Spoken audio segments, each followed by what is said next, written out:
Hello everybody, it's Rat here, and I lied about not playing Shadow of the Erdtree. After I finished making my Elden Ring video, I immediately bought it, and now I'm almost finished. I just need to beat the final boss, but that's never gonna happen. So let's talk about it now. The first thing you see when you teleport to the Shadow Realm is just open dead looking fields filled with ghost headstones, and I thought that was pretty awesome. They definitely made the route you were supposed to take easy to follow with the Miquella's crosses, and I appreciated that, or else I would have been flying all over the place with no idea where to go. I wasn't spoiled too much on the overall story of the DLC. I just saw everyone jumping for joy that Moog beat the allegations, as if he wasn't a bloodthirsty warlord still, but that's fine. And of course, everyone talking about how hard the bosses were, and I was just like, oh, they said that about the base game too, and like, yeah, they were hard, and I was bashing my head against the wall, but I still managed to do it. No, no, they were right. They were right. The unique environments in this world were really next level. None of them looked or felt the same as the base game world design, which was great, and they all had some special flavor to them. The Cerulean Coast and that hinterland area with all the flowers are my favorites because I just love their visual design. But now I want to talk about like some actual critiques that I had of the DLC. The map was huge and around a half the size of the base game map according to IGN. And am I going to fact check them? No, I wouldn't know how to do that.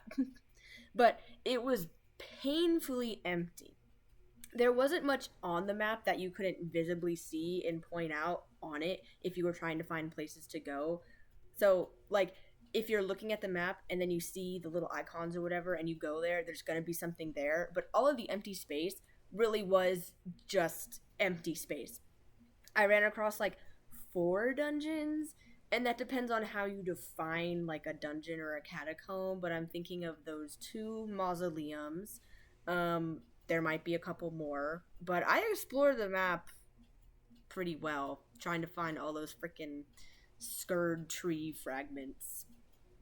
So I found 2 of those, and then like 2 catacombs, and I guess you can count the finger ruins as like a dungeon type thing. But in general, the number of unique buildings in the areas were significantly lower than the base game. And yes, it is a DLC. I'm not expecting a whole other game. But if they weren't going to fill the map up, they should have made it like a fourth the size of the base game map instead. Making it a big empty map made exploration and traversal less enjoyable for me this time around. And that wasn't like a huge problem in the base game. It's even the base game still had times where I was like, oh, it's kind of just a lot of nothing out here right now. But the DLC really felt like that a lot of the times. I enjoyed the NPCs they added, and I know I missed one guy, Igon. I didn't do his story at all because I never found him, but I know he has something to do with Bale, and I did beat Bale, so hashtag justice for Igon. I also didn't do more storyline all the way. I only talked to him once, and then I never found him again, so drop another hashtag justice for more. However, for the ones I did do, I just wanted some more content for. Especially Freya, I just felt like compared to Leda, Ansbach, the Valier, and Hornsent, she was short-handed because her story was just boring. And there wasn't a whole lot of story there for her to begin with. Also, Dryleaf Dane, I don't know if I missed something with him, but to me, he didn't get a story at all. I fought him once, and then I could summon him for a boss fight, and then he decides he wants to kill me with Leda. So talk about indecisive. The Valier, I feel, definitely got the most developed story, and his was really interesting to go through. But I also liked Ansbach's motivations, and it was cool that we got to see Moog's perspective of the whole Miquella thing in a way. I did side against Leda when she wanted to kill Ansbach because she was going crazy. So I don't know if it changes if you decide to assist her or not. But I had to fight her and everyone else on the planet in probably the coolest boss fight in the DLC. And dare I say Elden Ring, in my opinion? I don't know what it was. I really liked this boss fight, and I don't even know if it's considered a boss fight or if it's just a summon fight. But I mean, it's you have to do it right to go through the thing, and it just felt so dynamic. The characters were talking to each other, the characters knew each other, they knew you, and it felt really good. Like that is some good storytelling right there. I really liked that boss fight. My favorite characters were Ansbach and Thevalier, obviously, because they were the only ones who were actually helpful. Freya was nice, but she was just nice. And then she decided to kill me anyway, so whatever. But I did enjoy Letta's instant descent to craziness when Miquella's charm was broken. That wasn't exactly something I was expecting. She just immediately went, "Oh, I don't actually like anyone." JK lol, you should all die. Overall though, for like most of the NPCs, I wanted like a little bit more content, and especially for the ones I mentioned earlier, I think the Volier got the best story, the most fleshed out story out of all of them, but that's just my opinion. Since my last video, I've watched copious amounts of Elden Ring lore. Shout out to Vadi Vidya. So I'm pretty confident in my lore knowledge, and I feel like the DLC just didn't deliver the satisfaction to the main story that I was hoping for. And there's still some unanswered questions, at least for me, unless I gotta go read more talisman descriptions. Mikola actually being a manipulative twink wasn't that surprising to me since it was pretty heavily hinted at already in the base game. But what really got me was that he wanted Radon to be his consort. Um, when when did this happen? I wasn't. No one was clued in to this. I don't think. When they made that reveal, I sat there for a minute, going, "Wait a second, hold on. Is that not your brother?" So instead of Mog, Lord of Pedos, we get Mikola, Incest Enthusiast and Enjoyer. That wasn't really the twist I was expecting. And then we come around to them implying Radon didn't want to die and didn't want to be Mikola's consort. But then why did he make the vow in the first place to be his consort? Because we know he made this vow, or at least like he did it because Redmayne Freya is all like, "Oh, I'm here because of Radon's vow," and we're like, "Well, okay, yeah." It seems he actually made this vow with Mikola, but then he just changed his mind. I mean, I would too. Power to the people. But I'm also very disappointed in my girl Melania because you're telling me that she basically started World War 500 in the lands between so Radon could be Mikola's consort. Really? But oh well. I'll just assume that she was under Mikola's little spell, perhaps. I just felt like all of that for this. The payoff, at least to me, was very eh. And I don't care that they brought Radon back. I didn't really feel like it was fan service. And I'm not a Godwin the Golden fanboy like everyone thought that they were. Or I don't even know if that's how you say it. Godwin, Goodwin, Gwend, something G Golden, right? I don't know why people wanted him to be back. I mean, yes, it'd be cool, but I wasn't like betting on it. And I feel like if they did bring Godwin back to be Mikola's consort, every question we had about the Radon Melania War wouldn't be answered. So I guess you win some, you lose some. I just don't really like the answer to the Radon Melania War. Like, I felt like there'd be something higher stakes than that. I don't know. I just. Oh well. Uh, I liked the Finger Mother boss that because she added more depth to the Two Fingers lore, liked that. Rip Mesmere, you deserve better. Can I get another justice #justice for Mesmere? But that's all about I have to say on the story, which, actually, like, now that I know more about what's going on and, like, understood it, I feel like I played through the game differently, you know what I mean? Like, things had more weight. Still not 100% happy on what direction the story went. Here we go again with everyone's favorite topic. And yes, I still have problems with the bosses, and I think these things got worse. Most of them, I think, were pretty fair. Were they annoying? Yeah. And even the ones I thought were fair, I still died like 20 times before I beat them, but I'm also just really bad at the game. And I was also leveling my Erdtree blessing accordingly. So me being under leveled wasn't the problem. By most people's standards, I was over leveled for every fight. Again, I just suck at this game. The two bosses I hated the most, not including Consort Radon, because yeah, I didn't even beat him. So like, what am I even saying? Um, yeah, he's definitely number one on my hit list. But aside from him, it's gonna have to be the Divine Beast Dancing Lion, and of course Commander Gaius. So the Divine Beast being the first boss I encountered, and the boss that's supposed to be the first intended encounter is absolutely criminal, evil, nasty, vile, all of the above. Because what do you mean? That's the starter boss. His attacks and moveset was like a Malekith variation, but 10 times worse because he has the elemental phases that would just spam you anywhere in the arena. And then immediately after he barrel rolls into you and leaves you with 10 HP left, he flies to the other side of the arena.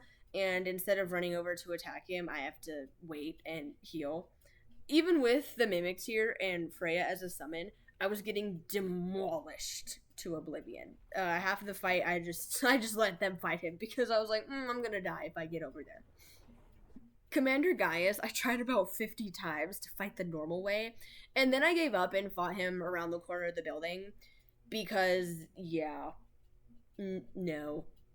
There's like a 1 out of 10 chance you can dodge his charge attack by like the times that I did dodge it, I got on Torrent and then I ran away really fast from him and then I jumped off of Torrent really fast so he would like fly past me.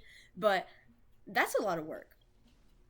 And again, his hitbox is just so messed up. And I assume he's probably going to get the Radon treatment to nerf him because I was level 18 Erdtree Blessing and I could not beat him without like cheesing the fight basically. He was harder than Messmere and Bale. I beat Bale, who's like the second or third to last boss before Commander Gaius. Like, oh, what do you and what is I did Messmere at like, I don't know, 13 Erdtree Blessing, and that was fine. His second phase is annoying, but like his first phase is pretty chill. And Commander Gaius was beating me. But you know, a boss fight that I really enjoyed was Romina's Saint of the Bud. Yeah, I think her boss fight was amazing. And it only took me like 4 times to beat her because she played by the rules. Her attacks I could anticipate. She didn't have a crazy particle effect that blinded my whole screen. I actually enjoyed fighting her. I wasn't like stuck glued to her side because then if I wasn't, she would just instantly one shot kill me. So yeah, I really enjoyed her fight. Just like on a technical level, like actually having the skill to fight and beat her. Yes, I greatly enjoyed her. And I don't even think I need to talk about Promise Consort Radon because again, still haven't beaten him. I can get to his second phase, and by the time I get to his second phase, I'm done. Like Mimic Tier's dead, Ansbach, the Volier are dead. I'm dead. So I just gave up. Yeah. I don't feel like spending a week trying to beat him, and I feel like maybe I'm a little under leveled. I am doing New Game Plus 1. New Game Plus 1. I know there are people out there who are like, yeah, I just beat him on New Game Plus 7. I'm sorry. I'm not an Elden Ring baddie. I just there's no way I'm doing all that. But I feel like everything people complained about in the base game, they doubled down on and said, screw you guys. I seriously don't know how anyone beat any of these bosses without summons because they were just that crazy. And I felt like to make it these bosses just a smidge easier. They sent you on a scavenger hunt for some random talisman, which was present in the base game, but it was worse in the DLC because it was very obvious that that's what they wanted you to do and purposefully go out and find it. But if you aren't looking these things up, how would you know that? You know, or like literally exploring every single inch of the map. And even if you do go and explore the map, you're probably gonna miss it because it's in some really weird, hard to get to place. For example, the golden braid that negates holy damage for Radahn's fight is one thing that comes to mind, or the fire drake talisman +3 for Bale's fight, which again you can say is part of the exploration. But exploring in the DLC wasn't very fun for me because there wasn't a whole lot out there to do. I also forgot to mention the golden hippopotamus. That bought yeah no, I hated that one. But he's still probably like my fourth worst boss. Still Commander Gaius, still Divine Dancing Lion Beast, because the Golden Hippo was the second boss that I came across after the Dancing Lion, and I was like, are you kidding me? Are they all gonna be like this? And I didn't have the Horn Scent summon because you got to look up how to do every single NPC quest or else it's not going to happen. So I had to do that, and then I got his summon. And then it was a lot easier, but that hippo was just completely demolishing me immediately every single time I stepped into the room. And another thing to mention in the boss area, since I don't really know where else to put it, is the lack of cutscenes. Everyone else has been talking about it, and I didn't think, again, I was like, oh, whatever. But when I actually got and played it, I think I had like three. The Dancing Lion Beast had one, which I thought was really random that they gave one to the Dancing Lion and not to the other bosses, because the Lion had one, Mesmer had one, and Radahn had one that like were actual cutscenes, and there were no others. Not that I had. I think I missed one boss, but I'm sure that that boss didn't have a cutscene either. So it was kind of odd that they gave one to the lion and not to the other like lesser bosses, because the lion was an optional boss. I mean, it's most likely the first one that you're gonna find, but you don't need to do it. So kind of interesting. Maybe they just ran out of time. Maybe not ran out of time. Maybe they just decided that they didn't have any other cool cutscenes to do for the bosses, and they were like, yeah, then we'll just give one to the lion. That's it. Do I think the DLC is unfinished? No, I think they made the DLC exactly the way they wanted to, and it just happened to be a big map with not as much to do as the base game. I'm happy the main story got some answers, and overall, this was a very solid addition to Elden Ring. Most of my problems with the base game just carried over to Shadow of the Erdtree. Nothing that I had a complaint about got changed or fixed, which is fine. It's their game. I'm playing it anyway. I paid for it, so this was definitely a finished product as well. I didn't have any glitches, bugs, or frame rate bomb drops like I know some people on the PC were having, but I'm playing on the PlayStation 5, so at least on the PS5, it's very solid. I've been in Radahn's second phase multiple times, and anytime he likes to spam his holy attacks, my computer, or not my computer, my TV hasn't exploded yet. So, there you go. My final IGN certified rating of Shadow of the Erdtree is going to be a 7.5 out of 10. Thank you all for watching, and I'll see you in the next one.